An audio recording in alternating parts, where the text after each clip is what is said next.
Поява білого нальоту на корі або керамзиті в горщику з орхідеєю, що нагадує манну-крупу, найчастіше свідчить про розвиток плісняви або грибка. Саме на цю тему ми сьогодні з вами і будемо балакати на каналі Орхідеї вдома. Вітаю всіх шанувальників орхідей, я Станіслав. І сподіваюся, якщо у вас виникають такі ситуації, то ви з ними справляєтесь. Але далі у відео будуть кадри, де ви побачите, коли ось у таких посадках з орхідеями виростають справжні гриби. Що не бачили, то далі буде. І ось зараз, мабуть, доречно буде зробити стоп-кадр, щоб показати вам головне джерело живлення цієї манки і плісняви. Так, це ось такий відмираючий корінець. І сьогодні ми не будемо розбиратися, чому саме почав пропадати корінець. Ми сьогодні трішечки про інше. Бо ще 2 місяці назад глядачка Вікторія задала питання, коли у горщику з'явилися гриби, як манка, кажуть, що це шкідливо, але я шкоди не помітила. Що ви скажете? І друге питання там, що стосовно Дарвіна, ну то вже давайте у кінці відео. Одразу хочу сказати, вибачте, що так довго затягнув і не відповів вам особисто на ваш коментар під тим відео, але якщо б я відповів, то з часом я б загубив би той коментар і не зробив би цього відео. А так я не відповідав, щоб не загубити вас. І інші там десь є 5 чи 7 питань, на які я ще не відповів, я обов'язково з часом відповім усім, роблячи відео на ті питання, які ви задавали. Тож, повертаючись до запитання, шкідлива чи не шкідлива, хочу сказати, що якщо нальот, як у першому горщику, був отакою крупою, як манка, то мої спостереження такі, що вони не завдають дуже шкоди корінцям рослини, але бувають і інші. Ось, наприклад, ось така грибниця, як ви бачите. Ну, бувають і інші всякі випадки, але якщо це манка ще покривається такою мохнатою пліснявою, то 100% така пліснява причиняє шкоду рослинам. Тож ви повинні вже самі визначити, бо я вам скажу, що у домашніх умовах без лабораторії дуже важко нам визначитися, що це за пліснява. До речі, інколи буває ось такі нальоти, це відкладення солей. І якщо ви таку керамзитинку, як ми бачили знизу, опустимо у воду і в тепленьку таку, і почнемо ось так от трошки її пальчиками розтворяти, і воно розтвориться, то це, можливо, були всього-навсього солі. Але ось у моєму випадку, як ви ось зараз бачите, такі ж самі, як і у першому горщику, це, на жаль, не солі. Це і є біла манка, назву якої я, на жаль, вам не підкажу. І навіть якби я знав її назву, то 100% це була б якась би така латинська назва, яку б було дуже важко б запам'ятати. Ну, а воно вам треба тримати у голові ще латинські назви. Ну і зараз ось я хочу показати вам, що іноді буває і виростає у посадках. Ось така орхідея тогоріч прийшла до мене, і в неї, як ви бачите, у посадки справжні грибниці. І у цих грибницях виросли справжні гриби. Ось, не вірите? Дивіться, зараз я вам Одну хвилиночку. Поверну ось так от і покажу. Дивіться, який красень. Ну, і буває таке. До речі, спори ось саме з цих грибів розлетілися і через деякий час у тих горщиках, де в мене спостерігалося перезволоження, де я трохи неправильно поливав або ще якісь допускав помилки, то ось такі гриби з'являлися вже у нових посадках. Тобто не завжди, коли ось така ситуація і ми зробимо відразу пересадку і замінимо повністю субстрат, ми позбавимося цих грибів. Спори цих грибів літають у повітрі і, на жаль, на це ми вплинути не зможемо. А ось вживати профілактичні заходи, щоб уникнути проблем із пліснявою та грибками, це вже у наших силах. Отже, моя думка така, що якщо це навіть не патогенна пліснява, то її поява свідчить про несприятливі умови утримування, які можуть нашкодити орхідеї. Отже, якщо у вас з'являється така ситуація, то ви повинні розуміти, що це, скоріш за все, надмірна вологість. І це створення ідеального середовища для розвитку гнилі, коренів та інших грибкових захворювань. Пам'ятаєте, на початку, коли я робив стоп-кадр, ось той корінець був чорний. Подалі, погана аерація. І пліснява може утворювати фізичний бар'єр, що перешкоджує доступу кисню до коренів. Особливо це стосується, знову ж таки, першого випадку, бо там була у нас посадка у закриту систему. І ось такий момент, що поява плісняви – це такий як індикатор проблеми, що навіть якщо у вас з'явилась нешкідлива пліснява, то це є сигнал того, що щось не так у вас з поливом, або вентиляцією, або субстратом. Ну, як ви розумієте, там, де ось такі в мене виросли гриби, я заніс колись ось з цією орхідеєю, і інколи у других посадках, там, де я порушив перше і друге, то в мене з'являються іноді ось такі гриби. Тож, ігнорування цих основних ознак може привести до більш серйозних проблем у майбутньому. Тож, у моїх випадках я роблю, що стосується знову першої орхідеї, першого випадка, то я роблю менші поливи, і при поливі я воду не тримаю там довго, а так, лише щоб корінці набрали темно-зеленого кольору, це вистачає, мабуть, півхвилини, і зливаю воду. І даю у таких посадках дуже хорошу просушку, аж так, щоб корінці повністю стали такого сірого кольору. Ну, а це ви бачите зараз найбільший гриб-гігант, який виріс у той посадці. Я, до речі, з часом цю орхідею пересадив. Вона вже в мене пару раз відцвітала. І це дуже такий класнючий бусковий бігліб. Назву якого, до речі, я не знаю. І якщо хтось із глядачів мені допоможе і підкаже назву, буду дуже вдячний. А також буду дуже вдячний за ваші лайки і коментарі. Чим більше ви залишаєте коментарів, тим більше відео буде потрапляти у рекомендоване. І це буде додавати переглядів моєму відео і просуванню каналу. Ну, а ми, повертаючись до причин, давайте підітожимо.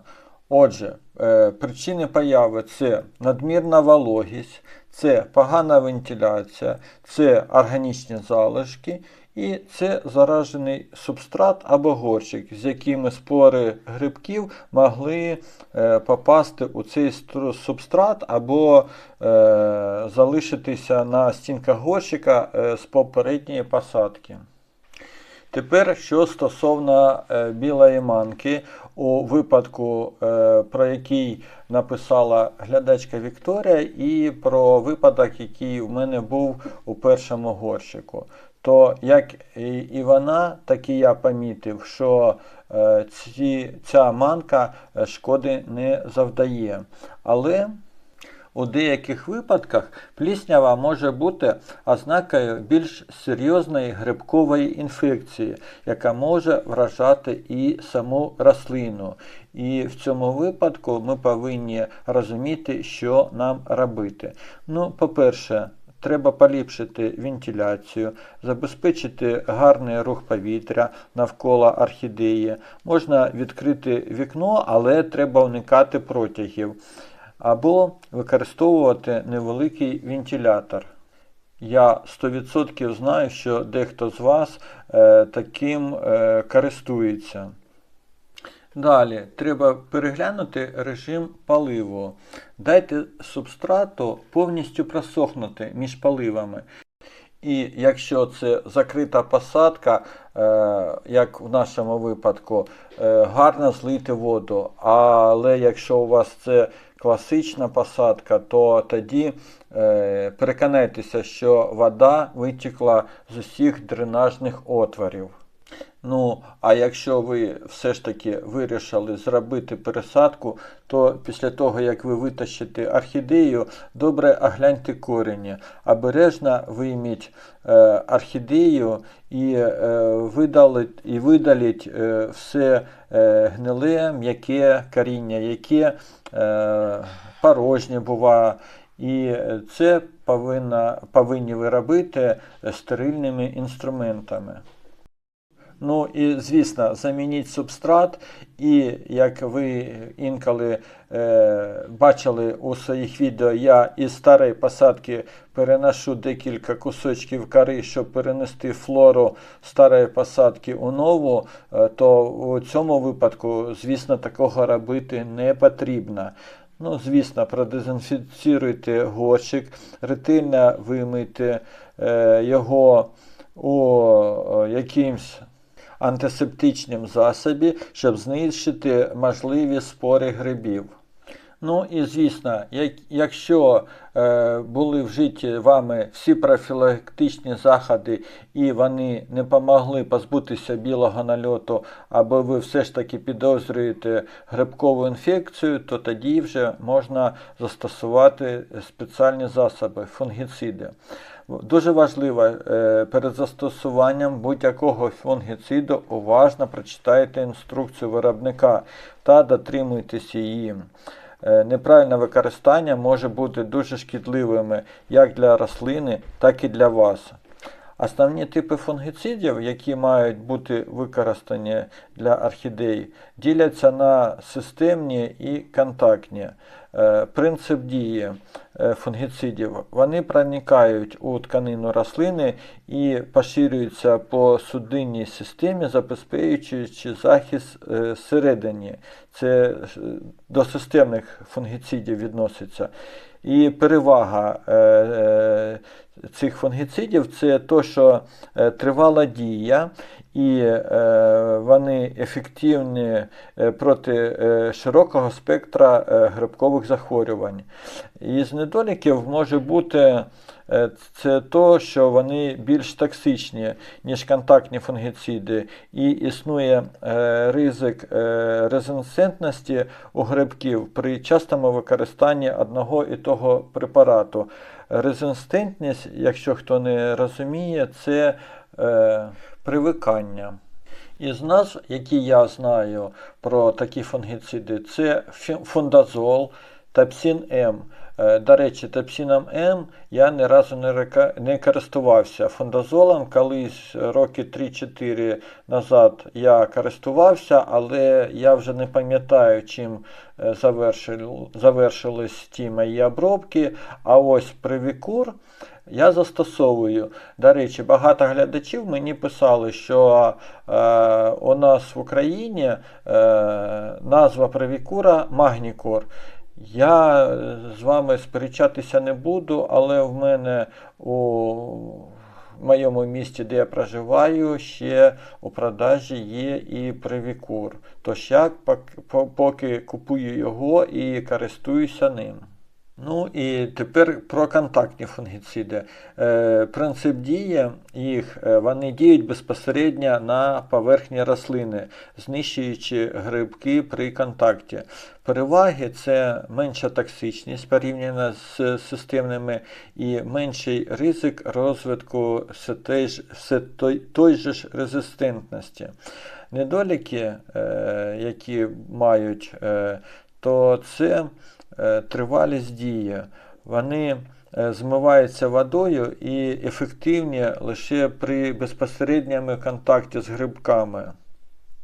До прикладів таких фунгіцидів можна віднести фітоспорін М на основі бактерії Subtilis bacillus, але хто на каналі давно знає, що я використовую трохи другий препарат, який називається Фітодоктор.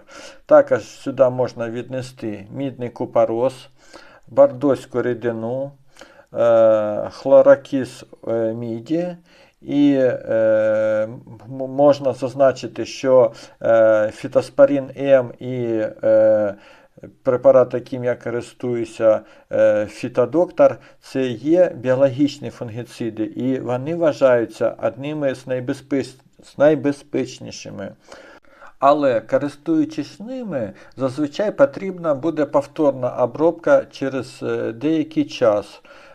Як правило, в інструкції пишуть, щоб закріпити результат. І дуже важливо забезпечити належні умови. Після обробки фунгіцидами дуже важливо скоригувати умови утримання орхідеї, про які ми раніше говорили. Це полив, вентиляція, щоб запобігти повторному розвитку грибків. Отже, які я можу дати рекомендації? Почніть з менш токсичних препаратів, таких як біологічні фунгіциди, той же ж фітоспорін або фітодоктор. Друге, це при першому застосуванні будь-любого із препаратів протестуйте цей препарат на невеликій ділянці, щоб переконатися у відсутності негативної реакції. Далі, чергуйте системні та контактні фунгіциди, якщо вимушені використовувати їх неодноразово, щоб запобігти розвитку резистентності. І пам'ятайте, що фунгіциди – це лікування, а не панацея. І основний акцент все ж таки має бути на створюванні правильних умов для росту орхідей. І ще один момент, на якому я хочу дуже так зазначити, це те, що якщо ви фунгіцидами об'єте всі бактерії і грибки, які знаходяться у ваших посадках орхідей, то зрозумійте, що свято місто пусто не буває, і на їх місто прийдуть нові. І які б ті нові не були, гарні чи погані, від того вже буде залежати подальша флора у вашій посадці. Тож саме по цій причині я застосовую два біопрепарата, це Фітодоктор і Триходермін. Тепер, я думаю, ви розумієте, що це, знову кажу, не реклама, як дехто там у коментарях писав. Це саме ці два препарати я застосовую, до речі, у себе на городі. І в мене овочеві культури і плодові ягодні не хворіють.